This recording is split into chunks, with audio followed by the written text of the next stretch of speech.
we put some protection down because in this video, what we are going to be doing is installing outlets on the Backsplash. And that involves cutting this metal with the cutoff wheel because we need to get behind. If you can see the black marks, here is the paint where it's white and over here is black, where we have to cut a hole to get this true. And what we're gonna be installing is not just a regular GFI outlet, it is a GFI outlet with a USB connection, just so we won't have to use the block to connect anything that uses USB. One of the things that we're also going to be adding is this protective shield, because since this is metal, if the power leads were to touch this, it will activate all this metal here, and we do not want that. So when we wire it, we will be putting this in place, protecting the leads from touching this here, and yeah, we won't have a electrified fence kind of. And then we're going to be putting these cover plates. As you can see, it really covers it nice, and it goes with the theme of the stainless steel. The only difference with this side, we're going to be adding the switch for the under cabinet light, like so, like this, just like that, and having the outlet next to it, and it's gonna go in this seam. It might be a little bit more complicated because of the seam in the middle, but if you guys saw the last video where we installed this, we cut the back piece, so we will only have to cut the surface, and you will see once I cut it. And to show you something else, I also ordered these pins to cover the holes where the screws are to make it look more complete and clean. Although you do see it more now that they are installed, once I have this all covered in tools and brackets, it should hide and look clean. So yeah. So we're gonna hop on that and do that now. I have my safety glasses on because I know if I keep my regular glasses on, I will not use safety glasses. So I'm just gonna keep on the safety glasses throughout the whole entire project because we are going to have sparks flying, which is the reason why I put paper here, because although this is a worktop, it took 8 coats of sealer to seal it. It took a lot of work to install it, and I'm trying to keep it as clean as possible for as long as possible. So let's start cutting this Backsplash.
All right, we cut both holes.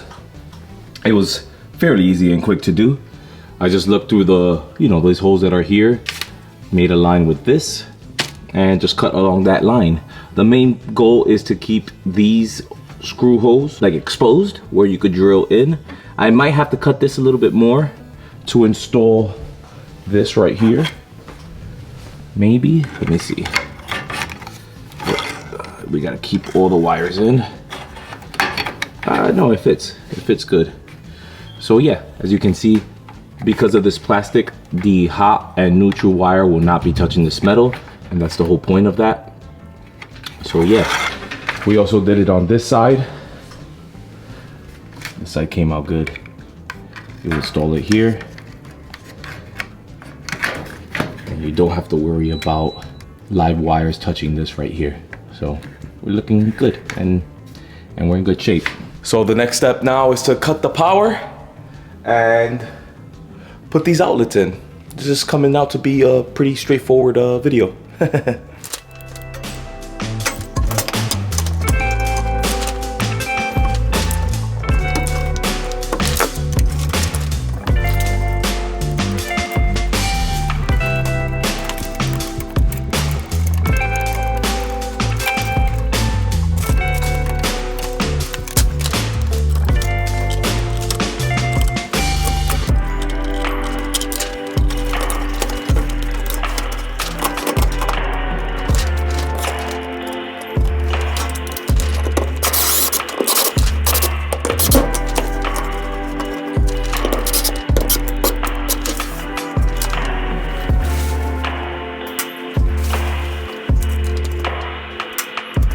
right, so I got the outlet in. As you can see, we have the protective shield. I don't know what's that called. I gotta find out what's that called.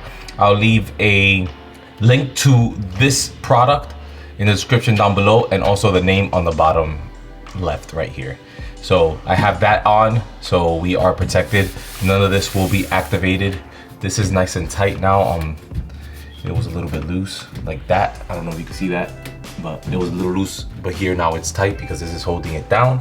And now all we have to do is install these two next to each other pretty much. Oh, I just shut that off. So let's do that now.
All right, we got both outlets in.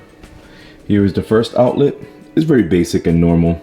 It's right on top, right on the outside. You've seen me put an outlet before on this channel, actually a couple of times, so pretty much it's the same thing. It's just that this time it's on top of the wall control and it's looking great. This is a little bit different of a color from this, but that's not a big deal. As long as it looks like that, that's all that matters. We also have this over here, which is the same GFI that's over there. And I put this in just so you guys see that it is connected right here. It's charging right there. There you go. And we have the switch over here for the under cabinet lighting. And you guys seen me install this under cabinet lighting plenty of times. It's all over the channel because I love my LEDs, under cabinet lighting LEDs. So yeah. This is in and it's looking good.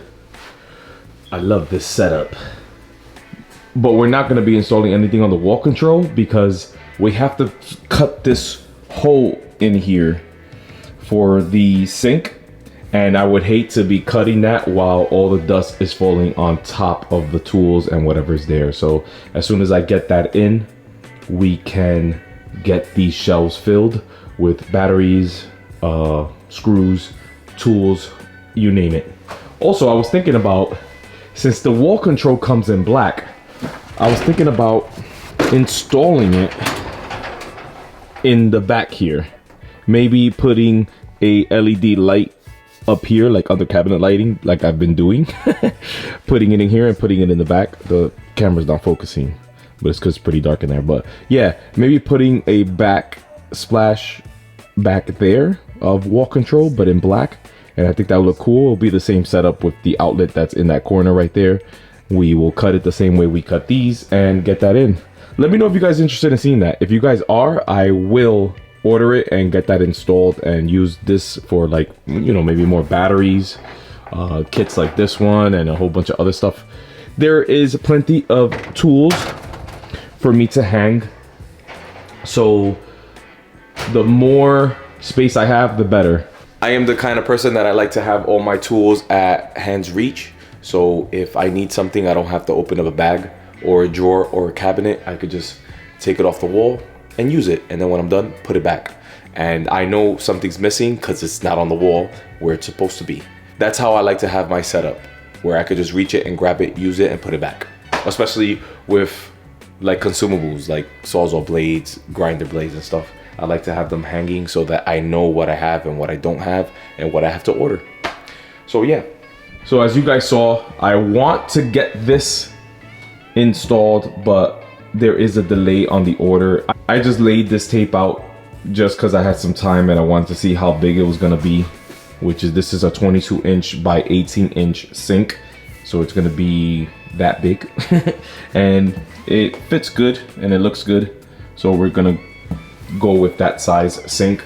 So we just gotta wait for that to come in. We're also waiting for the doors to come in. We're gonna be doing this door and the door upstairs, and we just have a delay on those things and there's nothing I can do about it. Once those things come in, we are going to be installing them, but we have to wait till they come in. So until they come in, there's nothing much I can do, but there is something that I have been looking to do, and I'll show you. I've been looking to work on my welding. So I got pieces of scrap metal from work, and I've been prepping this and getting it ready to weld. So maybe on the next video, that's what I'm gonna be doing. I have a crappy Harbor Freight welder, so I'm just gonna set it up, weld this from the inside and the outside, and make it look like it wasn't welded, you know, like sand it and make it flat and see what's up. I'm just playing around, looking to learn how to fabricate. So one day I will get a professional welder like a Liquid Electric or whatever other company, and you know, become halfway decent at welding. So this was a quick video just to show you guys how I installed these outlets and what is coming up on the next videos on this channel. So if you learned something new, you can show me by giving me a like. Any comments, questions, leave it in the comments down below. And if you're interested in seeing this project come to an end, which is this basement, consider subscribing. And I hope to see you guys in the next one. Thanks.